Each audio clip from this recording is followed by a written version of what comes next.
Olá, amigos da Revolução Industrial Brasileira, tudo bem com vocês? Hoje é quarta-feira, 12 de maio. Eu, Fausto Oliveira, começo a primeira edição do Desenvolve Notícias para você aqui na Revolução Industrial Brasileira, com um comentário sempre crítico e assumidamente desenvolvimentista sobre algum aspecto da economia, da indústria, dos desenvolvimentos tecnológicos do mundo e do Brasil. No Brasil, em geral, nossa desindustrialização. No mundo, em geral, a corrida pela tecnologia, a corrida pelo avanço, pela industrialização.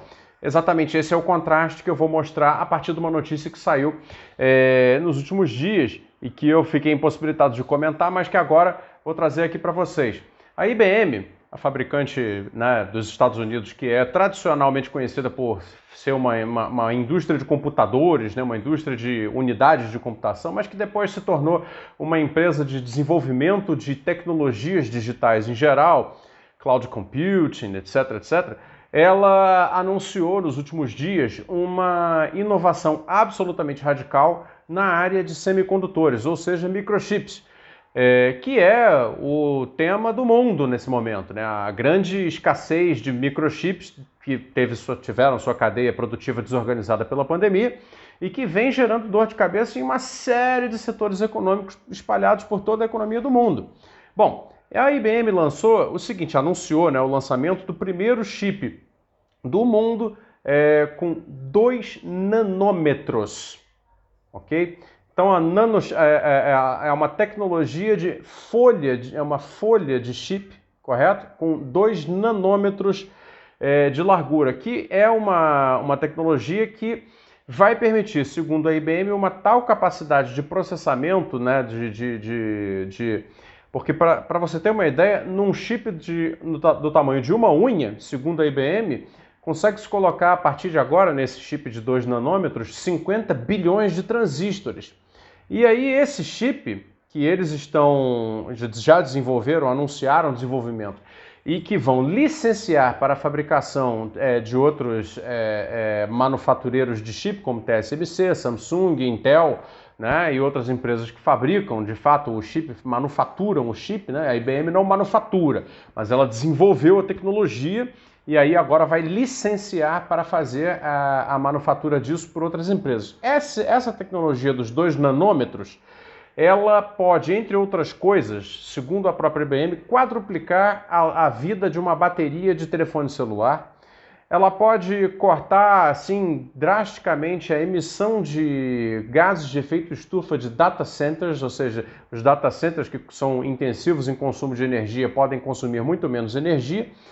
Ela pode, o chip de 2 nanômetros pode aumentar em muitas vezes as capacidades e as funções de um laptop comum, ou seja, a tendência é ele ficar ultra rápido, virar uma máquina ultra rápida, com capacidades aí de processamento bem maiores, né? O que, somando-se à tecnologia do 5G, vai gerar então equipamentos eletrônicos assim inimagináveis, né, para o padrão de hoje.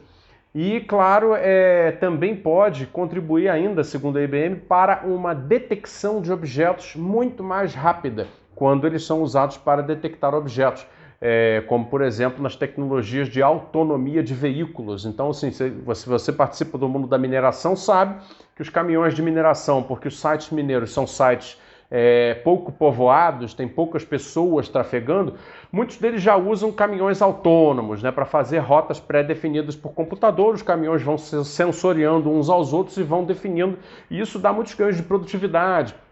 Essa tecnologia que está sendo iniciada, a aplicação dela está sendo iniciada na mineração, se espalhará pelo mundo, naturalmente, por causa da tendência irreversível da digitalização de tudo. Então, claro, nas cidades, aí na rua da cidade, vai ser a última coisa que vai chegar, mas os veículos autônomos estão aí em progresso. Então, o chip de 2 nanômetros da IBM certamente contribuirá para uma detecção de objetos então mais rápida e prevenindo acidentes e aumentando o grau de segurança da tecnologia de autonomia veicular também. O anúncio da IBM chega num momento em que o mundo vivencia uma crise global do suprimento de chips, de microchips. Com a pandemia houve uma sobredemanda na parte de equipamentos eletrônicos, então é óbvio que eles são intensivos em microchips, então os poucos fabricantes de microchips que existem no mundo estão fornecendo a toda a carga para a indústria de eletroeletrônicos, não é verdade? A ponto de haver escassez agora para outros setores, como por exemplo a indústria automotiva, né? E outros também que são usuários de chip como componente para o seu produto final. Vamos lembrar que hoje em dia um carro não pode sair de fábrica sem vários chips, né?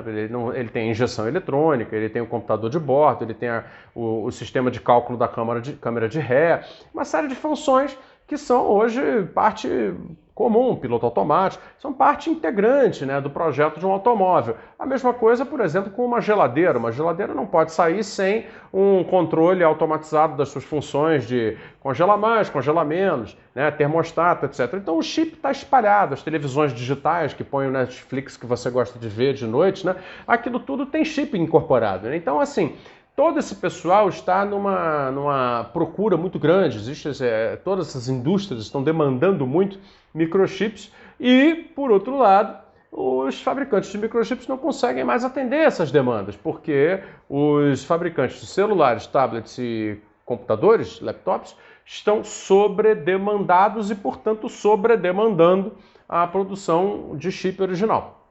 Diante disso tudo, o que nos resta aqui nessa fazenda que virou o Brasil é contemplar, porque de fato nós estamos pagando um mico, né, histórico com o fechamento da CEITEC no exato momento em que acontece isso no planeta Terra e no exato momento em que as desenvolvedoras e fabricantes de alta tecnologia digital e eletrônica e semicondutores no mundo estão em processo de expansão acelerada, não é? Esse anúncio da IBM representa o que eles chamam de breakthrough, né? Ou seja, uma inovação radical, é um novo passo que está sendo dado nesse setor. E isso aqui, quer dizer, eu fui pegar a fonte primária, tá? Eu estou com o site da IBM aqui aberto, né, na newsroom, né, na sala de imprensa deles, e eles falam claramente aqui como na realidade lá em Albany, né, não sei qual é o estado de Nova York, Albany, que é o centro de pesquisa e desenvolvimento deles, eles trabalham tanto com empresas privadas como com o setor público, né, para fazer o desenvolvimento dessas tecnologias, como se chama hoje, disruptivas.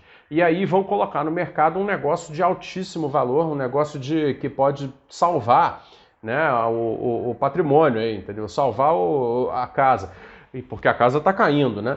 E aí, veja, enquanto isso, nós aqui, com a nossa ainda incipiente capacidade de produzir microeletrônica, ainda em nascente indústria de semicondutores, estamos cortando o processo na raiz, o que não tem a menor explicação.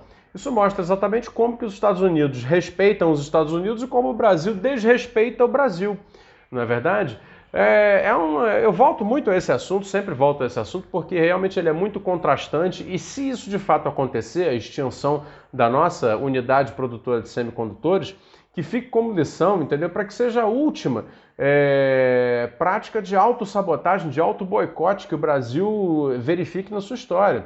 Porque se passaram já mais de 10 anos desenvolvendo isso, hoje ele já tem lá a capacidade de produzir o chip da radiofrequência, que é de identificação de veículos, o chip do rastreamento, o chip para exames médicos, né? A patente está depositada lá, eu até retuitei isso, quem me acompanha no Twitter sabe, o chip da CEITEC para recebimento de elementos fluidos, né, do corpo humano e detecção, através de informações que são lidas pelo microchip, se existem doenças que valeria inclusive para o diagnóstico de Covid-19. Não é? Ou seja, é toda uma riqueza que está ali e a gente ainda está investigando as razões reais, tá? De por que isso está sendo feito com tal pressa, com tal imprudência, porque de fato hoje a CEITEC, embora não dê lucro ainda, já expliquei as razões 1000 vezes aqui, todos os que me assistem sabem, ela tem uma demanda de orçamento público muito pequena. Com alguns milhões de reais você mantém a CEITEC hoje em dia ainda. E agora nós estamos discutindo uma brecha no orçamento de 3 bi, né, que o presidente da República resolveu colocar lá através do Ministério do Desenvolvimento Regional para agradar parlamentar. Então as coisas são completamente desproporcionais no Brasil, entende? E aquilo que é estratégico, construtivo, perde completamente o valor como se não significasse nada. Enquanto isso, a IBM nos Estados Unidos está fazendo um chip de 2 nanômetros que vai simplesmente revolucionar toda a computação em nuvem, todas a eletrificação e a autonomia veicular, né? E a questão das baterias, etc. Sabe lá que outras aplicações o chip de 2 nanômetros, que é o menor do mundo, vai poder ter a partir de agora, quando a IBM lançar isso comercialmente. Bom, é isso, esse é o contraste, né? Como os Estados Unidos respeitam os Estados Unidos e como o Brasil desrespeita o Brasil. É uma pena, eu fico falando essas coisas aqui para ver se a gente consegue criar uma cultura de mudança. Eu agradeço você de mais uma vez me escutar aqui no Desenve Notícias. Até a próxima, um abraço.